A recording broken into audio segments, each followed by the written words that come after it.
Friendships don't end after 30. They fade. No fight, no betrayal, no dramatic goodbye, just silence. And the weird part is nobody warns you that this is how adult friendship usually die. Not in a fire, not in something dramatic, but in a slow fog. This last Christmas, I did the usual thing that everyone does. I opened my contact list, I scrolled past the names I haven't seen in years, and sent a few warm messages, the polite kind, adult kind. Wishing you a beautiful holiday, hope you are doing well, this kind of stuff. Nothing dramatic, nothing deep, shallow habit. Just a small attempt to stay connected. Then I opened one of these message threads, conversation with a friend who used to be very close to me. For a moment, it felt like a time travel. I remembered all the old jokes, all the, long messages exchanged, all the random evenings sitting with wine and discussing life. And that feeling, that I can say anything here, all the small moments, helping each other through difficult times. And then I scrolled to the last message, and the last message was from the last Christmas, a freaking year ago. And that hit me harder than I expected. And is probably the reason why I'm talking with you today and why I started this channel and this thing. The thing is, you don't wake up one day and decide, I don't care about my friends anymore. It's more subtle than that. You reply a bit later, then you reply the next day, then a few days later, then you miss one rendezvous, two rendezvous, I'm busy, work, kids. And then, at some point, you are not even replying late. You are just reacting like heart, the funny emoji on Instagram story, because it feels polite and you feel kind of good and connected. And most of all, it feels easier. And then one day you realize something not very comfortable. You didn't lose your friend because something happened. You lost them because nothing happened. No meetings, no shared time, no repetition. And adult friendship is built on repetition, not intensity. When we were young, friendships were kind of automatic, right? School, university, parties, work lunches, random afternoons, random evenings. You would see people without scheduling anything, and that creates closeness, almost by accident, that intensity, that rapid repetition, right? But adult life doesn't work like that. Adult life is a calendar that eats everything and every last bit of the energy. After 30, you start living inside systems, work, kids, relationship, a home to maintain, a body to maintain. And those systems have cost. Time cost, energy cost, mental load cost.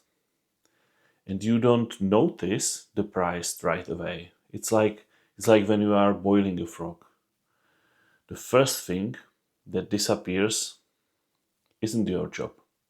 It's not your sleep. It's not even your hobbies. It's the unnecessary parts of life. At least that's what happened in my case. And friendship looks unnecessary until it's missing. Here's the part that nobody wants to admit. A lot of adult loneliness doesn't look lonely. It looks successful, it looks shiny. You have responsibilities, you have things going on. Your days are full from morning to the evening. You are busy, busy, busy bee. And being busy is the most socially acceptable form of loneliness, if you ask me. Because when you are busy, nobody asks questions. Busy means I'm productive, right? Busy means it matter. Busy means I'm needed. But also busy means you don't have a room, not just in your schedule, inside your head, in the very inner part of your nervous system, in your ability to show up for people. There is another trap in adult friendships. It's what I call the politeness trap. You stop reaching out because you don't want to bother them, and they stop reaching out because they don't want to bother you. So both people are being polite, and the friendship quietly dies anyway. And then there is a deeper layer, a scary layer. Sometimes we don't reach out because not because we are busy, but because it feels awkward, because we waited too long, because we don't know what to say anymore, because hey, how are you feels fake.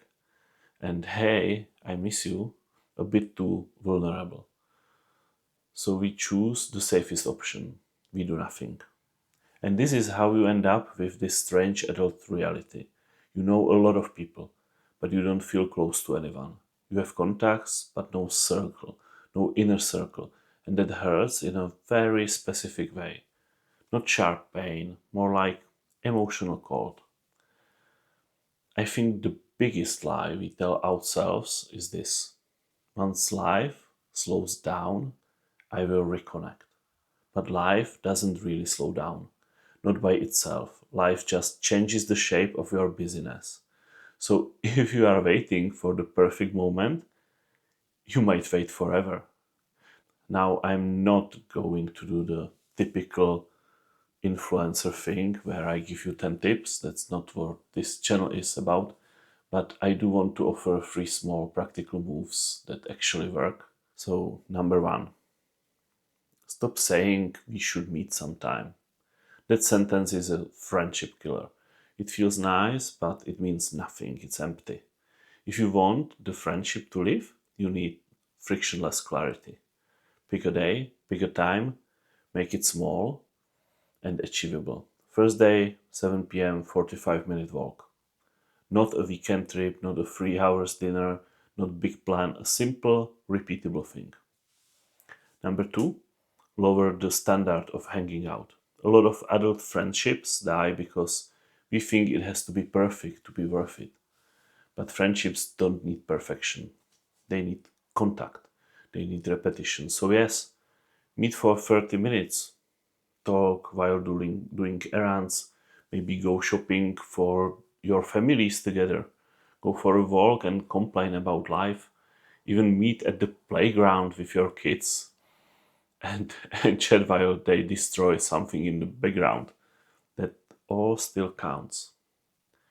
And number 3, if you want adult friendship to survive, create a ritual, a recurring moment. Sunday, same place, same format. Because once you have a ritual, friendship becomes part of the system, not something you have to fight for every time.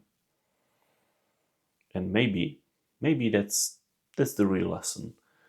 Adult friendships don't survive on good intentions. They survive on structure. not the cold corporate kind, the human kind, the kind that protects what matters when life gets loud. Because when life gets loud, you slip back to just do the necessary things. So let me end with this. If you feel like you lost your friends, you're probably not broken. You are probably not unlikable. You are not failing at adulthood. You are just experiencing the normal cost of life that's full, but you can pay that cost differently, right? Text one person today, not just we should meet sometime. Pick a day, pick a time, make it easy. Even if it's just a call, because one day you will need someone and you don't want to realize that you don't have anyone to call. Modern adulthood is emotionally confusing. I'm mapping it in public, and if any of this felt familiar, you are not the only one. If this hit home, I will be publishing more essays like this. Not motivational, not perfect, for sure not perfect, just real. See you around.